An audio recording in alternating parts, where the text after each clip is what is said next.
Hello guys, so in today's video, I'm going to show you how to color code Outlook emails. The first thing you need to know is that we cannot color code emails on the web version. If you're using the web browser version, you can go to the View section. Then if you open the View settings, then conditional formatting, it will say something like, this feature is not supported. To color code emails, you need to use the desktop or the app version of Outlook, either the new version or classic version. So, open your desktop version and sign into your account. Next, the same process, go to the View tab, click on View Settings, then open Conditional Formatting. From here, you'll be able to create rules that automatically change the color of your emails.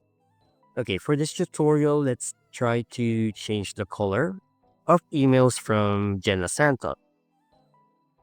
Let's copy this. Right.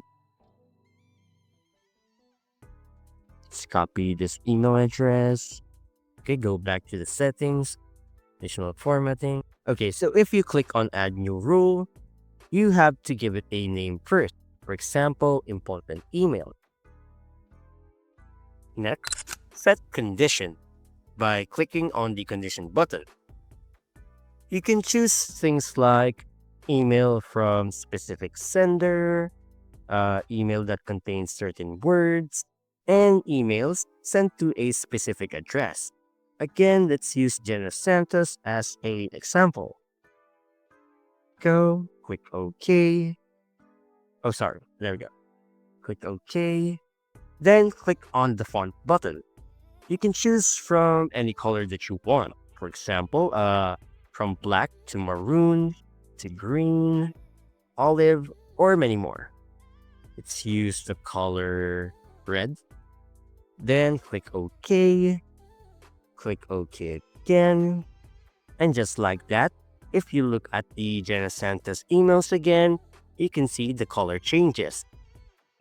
It went from the classic color to the red color. This is the color that we set in the font. You can repeat the same steps to create more rules. For example, one color for work emails, another color for notifications, and another color for personal emails. Just click Add Rules, set the condition, and choose a font color. Don't forget to click OK to save. And just like that, you can quickly identify important emails at a glance.